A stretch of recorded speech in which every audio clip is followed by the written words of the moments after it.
इस न्यूज के प्रायोजक है डॉक्टर राहुल बोरकर, नवजात शिशु व बाल रोग विशेषज्ञ। डॉक्टर राहुल बोरकर बालाघाट के अनुभवी और विश्वसनीय शिशु रोग विशेषज्ञ अब बच्चों के हर गंभीर रोग का इलाज आधुनिक NICU, ICU और बेहतरीन OPD सुविधाओं के साथ नन्हे मुन्नों की हर बीमारी के लिए समझौता कैसा। यहाँ मिलती है ममता भरी देखभाल और सटीक उपचार। Vindhya life care hospital, Hanuman Chowk, Balaghat. सर्वश्रेष्ठ इलाज आपकी पहुंच में। बेरोजगार युवाओं को सरकारी नौकरी का झांसा देकर लाखों रुपए ऐंठने वाले एक बड़े अंतर्राज्यीय गिरोह का पर्दाफाश हुआ। बालाघाट के बारासोनी थाना क्षेत्र में एक कपड़ा व्यवसायी से उनकी MBA पास बेटी को महाराष्ट्र शासन में फूड इंस्पेक्टर बनाने के नाम पर लाखों की ठगी की गई। हद तो तब हो गई जब ठगों ने पीड़ित परिवार को झांसे में लेने के लिए मुंबई मंत्रालय ले जाकर अधिकारियों से मिलाने का नाटक भी किया और एक दफ्तर में लड़की का फर्जी इंटरव्यू तक आयोजित करवा दिया। जब सालों बाद भी ज्वाइनिंग लेटर नहीं आया, तब जाकर इस बड़े फर्जीवाड़े का खुलासा हुआ है। यह पूरा मामला बारासोनी के ग्राम जोड़ापाट कायदी का है। यहाँ के कपड़ा व्यवसायी विजय कुमार दमाहे की बेटी संध्या ने भोपाल से MBA की पढ़ाई की है। साल 2018 में गांव में सड़क निर्माण के दौरान पीड़ित की मुलाकात नागपुर के निवासी आरोपी जावेद खान से हुई थी, जो यहाँ ट्रक चलाने आया था। व्यवसायी के सीधेपन का फायदा उठाते हुए जावेद ने दावा किया कि नागपुर का ही उसका एक साथी सुरेंद्र तेलंगे मुंबई मंत्रालय के बड़े नेताओं और आला अधिकारियों के बीच तगड़ा रसूख रखता है। उसने संध्या को परमानेंट फूड इंस्पेक्टर की नौकरी लगवाने का झांसा दिया और इसके बदले 9 लाख रुपए की मांग की। ठगों ने बुने जाल में फंसकर पीड़ित ने अगस्त 2024 में फोन पे के जरिए 2 लाख रुपए सुरेंद्र तेलंगे के खाते में ट्रांसफर कर दिए। उसके बाद आरोपी जावेद खान युवती से असली शैक्षणिक दस्तावेज लेकर नागपुर और फिर 2 बार मुंबई स्थित मंत्रालय ले गया। वहां विभागों के चक्कर कटवाकर काम होने का ढोंग रचा गया।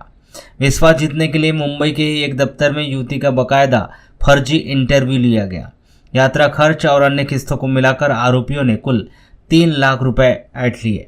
लेकिन जब महीनों बीत जाने के बाद भी कोई नियुक्ति पत्र नहीं आया तो पीड़ित ने कड़ाई से पूछताछ की तो आरोपी टाल मटोल करने लगा और मामला रफा दफा करने या नौकरी पक्की करने के नाम पर 18 लाख रुपए की और मांग करने लगा। खुद को ठगा हुआ महसूस होने पर विजय कुमार ने बारासोनी थाना में जाकर फोन पे ट्रांजैक्शन और कॉल रिकॉर्ड्स के सबूतों के साथ थाना प्रभारी के सामने लिखित शिकायत सौंपी। पुलिस ने आवेदन लेकर जांच शुरू कर दी। बता दें कि बारासोनी क्षेत्र में नौकरी के नाम पर ठगी का यह कोई पहला मामला नहीं है।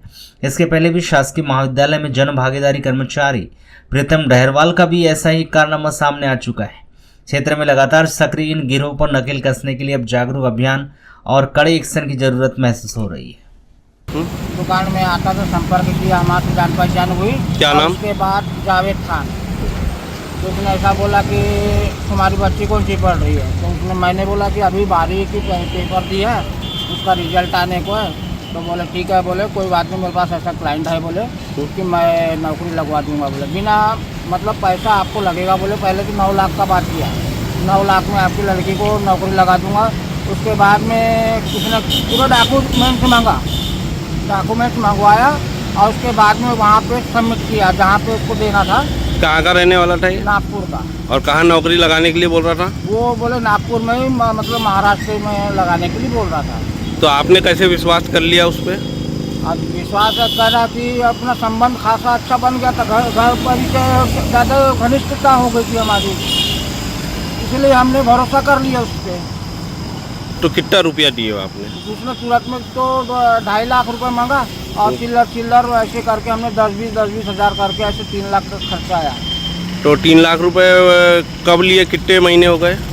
आज इसको मिलाकर 4 साल होने लग गए धीरे धीरे।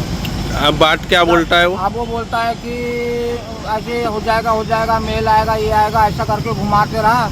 और उसके बाद में फिर आखिरी में फिर मुंबई ले गया उसने मंत्रालय।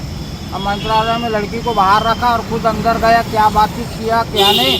बोले तुम्हारा मार्कशीट नहीं है तो बोले तुम्हारा काम नहीं हो सकता, फिर अगली बार देखेंगे, तब कहा। उसके बाद में फिर उसने ये कर। तो आपने पैसे मांगे? पैसे मैंने बोला वापस कर, बोले खर्च हो गए करके ऐसा बोल दिया उसने।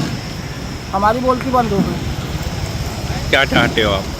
हम चाहते कि जैसा पैसा लिया है हम ईमानदारी से उसके पैसा हमारा वो वापसी कर दे, हम यही चाहते हैं।